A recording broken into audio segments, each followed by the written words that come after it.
Welcome back to another episode of What in the World, a podcast dedicated to spreading awareness of climate change, the drastic effects and consequences of it, and how we can take action.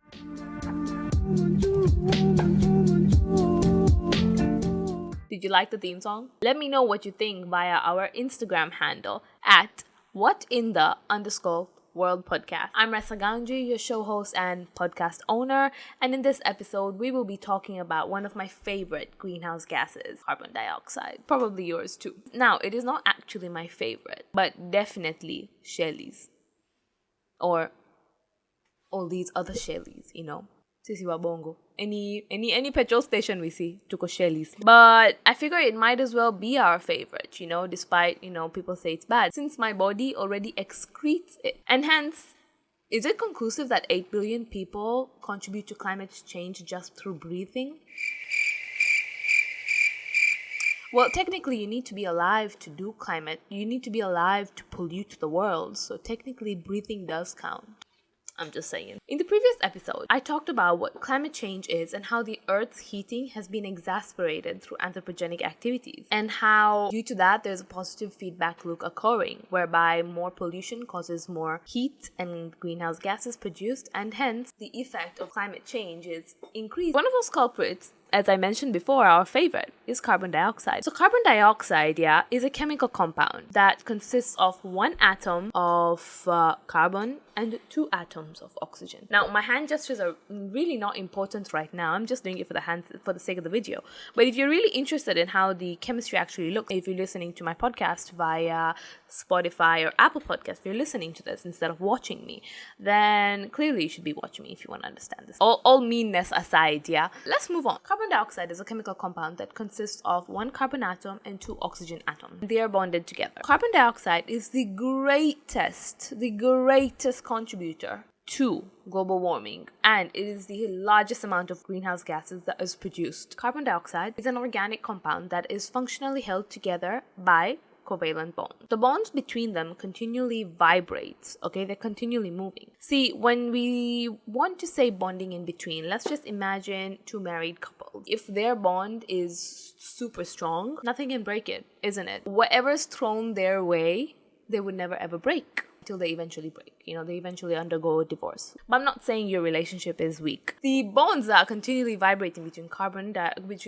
and oxygen. What happens is that the bonds between them, the compound itself absorbs energy, and it vibrates even more. Now, I'm not going to confuse you with the chemical technicalities, so let me just move to the end and explain to you why this is important. So in greenhouse gases, since heat is incoming from the sun and it is outgoing from the earth, they absorb it, so they don't allow the heat to leave. That's bad. And they radiate it out. So the heat that they didn't allow to leave is still in the atmosphere and it's going to be absorbed by other greenhouse gases. Greenhouse gases retain the heat, even though they are naturally, meant to do that, to keep our Earth habitable for us. Too much of anything is bad. According to data collected by NASA of the global surface temperature, we can see, I'm looking at the graph right now, we can see a trend of heating pre-industrial revolution and post-industrial revolution. And we can see that how from the 1900s till the 2000s, the trend increases quite rapidly. Looking at the graph, we can extrapolate it to continue to increase in an upward trend. Since this is quite outdated by 23 years, we can predict. It's obvious because we know what's happening now. It is predicted and it has come true. But looking at this graph, we can say that we can extrapolate it and we can predict it, that it will continue to increase upwards, isn't it? And this upward trend is because the amount of fossil fuels that are burned for energy continually increases every successive year. Consequently, it continues to produce irresponsibly large amounts of carbon dioxide and other greenhouse gases into the atmosphere. Too much of anything is dangerous. So now, why is this concerning? See, the rapid increase is mostly due to large industrial activities and multinational companies, but also through our role to choose to live a more unsustainable life. For instance, flying frequently instead of maybe taking the bus. Kama unataka kwenda Arusha. Although one can argue your plane is more, carpooling, because, 200 people fly at once. I don't know the capacity of planes going to Arusha. Maybe like 50, 70, 100. I don't know. But still, that one airplane ride produces so much greenhouse gases and pollutes the atmosphere so much than a car ride would or a bus ride would. Eating out, I'm telling you, high protein diet. If you want those gains, I get it. We don't need to have beef every day. I mean, beef technically is not healthy. It's going to increase your cholesterol levels, or even red meat. Having protein every single day is not healthy at all. You can have it, but it's not healthy at all. And also, about all the other activities we do without thinking twice, leaving the room without turning off the lights, or leaving the fans on, or, just smoking. I'm just trying to get you to quit. Making cigarettes is quite a polluting exercise. So to understand all of this, we have to start at the initial part. We need to start at the beginning to understand this entire equation. Don't worry, it's nothing to do with maths. So the Industrial Revolution, all the way 1800s, we're not going that back. You just need, it's just a sentence. We're not going that back, yeah, but bear with me. The Industrial Revolution began when they discovered how charcoal is a good source of energy for industrial purposes, and hence the greatness began. Yeah, the greatness. Due to the so-called greatness of capitalism, the amount of greenhouse gases released into the atmosphere were unprecedented and unmonitored. And worst of all, this kind of information was shadow banned. It was recently revealed by Exxon that one of the largest companies in America that are energy producing, they knew that climate change would occur. They knew the consequences of burning so much fossil fuels for energy, for electricity. And they brainwashed and manipulated people by promising flying cars. Who's listening to this podcast and at one point in their life thought that by 2010 or by the early 2000s or by the late 2000s or right now, we would have flying cars? I mean, we have electric cars, a charging phone car, but it's not flying cars. We were promised something else. And this is not a joke, yeah? I'm looking at this poster from 1959 by America's independent electric, light, and power companies. And they promised their citizens a higher standard of living that came with more electricity. Can you believe it? That a better life comes with more pollution. Better life comes with more electricity. Better life, does in fact come with more money, but does it have to be at the cost of something else? Of our environment? They left an impression. They left a ripple effect where we have people convinced, a large amount of people, a whole group of people that believe that climate change is a hoax. Don't tell me you're one of those people. But if you're listening to me, you probably might end up not being at the end. So trust me on this. People who are brainwashed. Some people didn't even know that climate change is causing our country to be so hot. I glitched over there. But that is far from the truth. Let me expose the truth. Okay, I'm going to be a whistleblower in this podcast. I can only dream. I don't want to die. Anyways, just looking at the Global Statistic Review of the World Energy by BP, you can see how consumption of energy and electricity has increased since 1985, with America preceding its reputation of excessiveness, China and Russia following just behind. That's not surprising since they are, globally dominating countries currently. Looking at Africa, however, has one of the lowest electricity usages up to date. But we're on our way up there because we're having our own industrial revolution, the 5th industrial revolution, if I'm not mistaken. But we're having our own industrial revolution where we, unlike other countries that went on to their own industrial revolution, we're quite aware of climate change. Tanzania in particular has significantly grown in its electricity usage since the 2000s, growing rapidly from a usage of 2.4 tetrawatts an hour. That's just a unit of energy, to 8.18. In 2016, the average energy consumption in Tanzania was 137 kilowatts per capita. Now that's very little to tetrawatts, so don't worry. We're not excessive users, but we can always be less than what we were yesterday. Be mindful. And so the government envisions to raise this electricity consumption to 490 kilowatts per capita by 2025 in their objective to making electricity and energy equally distributed throughout the country, literally making electricity and power a right to every Tanzanian.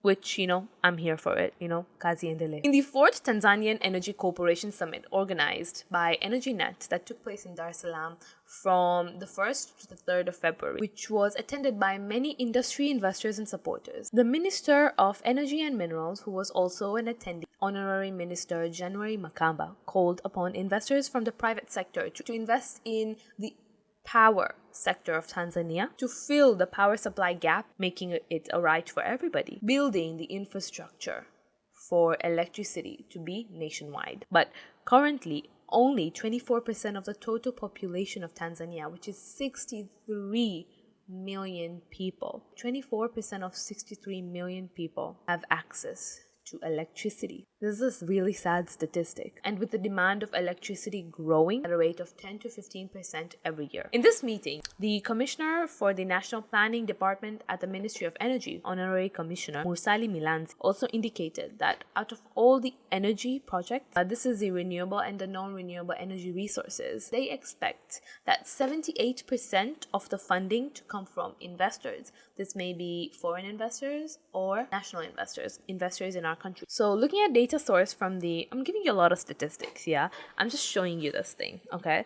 And I believe that it's quite amazing that the government of Tanzania, Mama Samia, wants to make the access to electricity a right. Because, with an access to electricity comes a lot of development in life. Your condition of living will technically increase with your access to electricity, with your access to information, because putting electricity in marginalized areas, in rural areas, actually increases their access to resources, their access to communication. That way, it's a win-win thing for everybody. Data source from the Ministry of Energy and Minerals, the energy profile for Tanzania expresses that 48% of the electricity comes from natural gas, that's methane mostly, 31% is from hydropower, so that's using water to get electricity.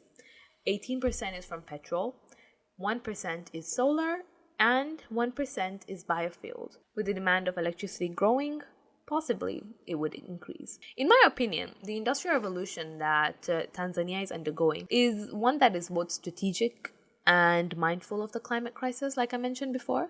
Like, it's really important to put it out there that as Africans, even though we still face soft colonization, we still face international imperialism. Because look at us now, we're developing completely mindful. We have the information and the life experience. We can apply it. African economics is just different, just as African development would be. We cannot expect Eurocentric ideals and Eurocentric expectations for a country, for a continent, and for a country that does not even live by their ideals. Really, it's really important to keep it there.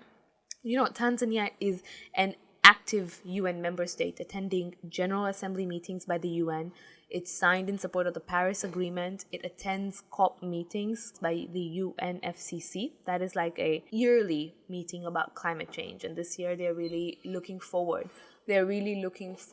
To implementing the frameworks that are suggested by the Paris Agreement. They also adopt the UNFC frameworks, all the while progressing socio-economically. We continue to make strides with building infrastructure for electricity. So, I mentioned how Tanzania is trying to build an infrastructure that makes electricity an accessible source, to make electricity accessible to everybody. A few projects to mention is the Kigati Power. It's a hydro plant between Tanzania and Uganda. It was opened on the 25th of May, so it's quite recently.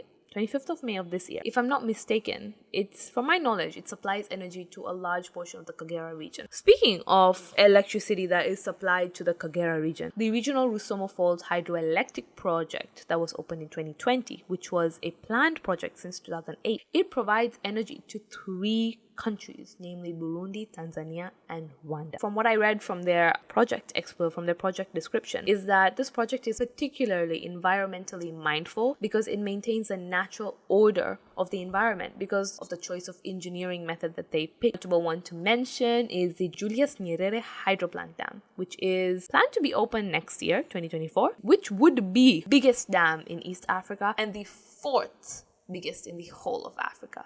That is quite a lot. That is a big status. And it was just in December of 2022. It's not long ago, like 6 months ago. So it was just in this end of December of the year 2022, last year, that the filling of the dam begun, and it was graced by the presence of Tanzania's president, Honorary Samia Suluhu Hassan. And with that said, I think we can all agree, all the progress that is gone into and that is going to go into expanding and solidifying the power grid of Tanzania, the environment and the climate will bear severe consequences. But We're just a pea in a pod. What do I mean by that? According to an official statement by the UNEP, that is the United Nations Environmental Program, in 2021, the world is in a climate emergency. And as of 2023, climate change and climate crisis has been declared a humanitarian crisis, as the consequences of climate change have had immense effects on the livelihood of people and the socio-economic crisis. As our world continues to choke on greenhouse gases, there is nothing that is being done significantly to resuscitate this. As a country, we produce 1.27 tons of greenhouse gases per capita. So that would total to making 75.16 million tons of greenhouse gases as a country. I know you're thinking that, oh my god, that is excessive, and it is. The shocking part is that is just 0.1% of the greenhouse gases emitted by the entire world. 0.1. We are contributing to it by 0.1%, but in comparison to large dominating countries like America, who produce 12.7% of greenhouse gases, and China producing 27.8%, with Russia producing 7.3%, etc. You can check out the website by UNEP to learn the statistics of other countries. I find it extremely mindful and globally involved and aware that these large countries are starting to realize the effects of their own industrial revolution. They're trying to make the rest of the world aware that, hey, this is happening. Just make sure that you are looking both ways in a way that we did not. Much more softly and diplomatically. But that's what they're trying to say. And, with all due respect, we're going to take the lead here, yeah? Just let Tanzania do it. You see, in today's human race, in developing new technology, or creating the fastest car, or building the highest skyscraper, a lot of energy is used to make that possible. And a massive capital gain has come with a severe consequence. That is making our world inhabitable for all the living things, including you and I and everyone watching this podcast or listening to this podcast. We are going to let generations to come and our generation to live in a world that is literally inhabitable for them. I found this AI image online, and basically it was predicting how humans would look in 100 years, and basically the person was wearing an oxygen mask traveling around. There is a reason why billionaires are racing to privatize the space station, to privatize space. It might be to flaunt their wealth, to be climate irresponsible, to find a way to dip when everything goes wrong, okay? Be the only ones out of here, continue the human race of intellectual, not so intellectual people. Okay, maybe there's a bit more than a reason, but I believe now you're getting the gist of it, isn't it? It is upon us to know how to combat against climate change and make our life and the lives of others around us more climate resilient. And if you're one of those people who want to know how, tune into next week's episode of What in the World, where I would be talking about carbon credit and carbon trade. I'm Raisa Ganji, your show host and podcast owner, and see you next week. If you like this episode of What in the World, make sure to follow our official social media pages, and make sure to subscribe to the official YouTube channel, What in the World Podcast, and follow and listen to us on Apple Podcasts and Spotify. And last but not least, like and share this episode with your friends to take action against climate change now. See you next week.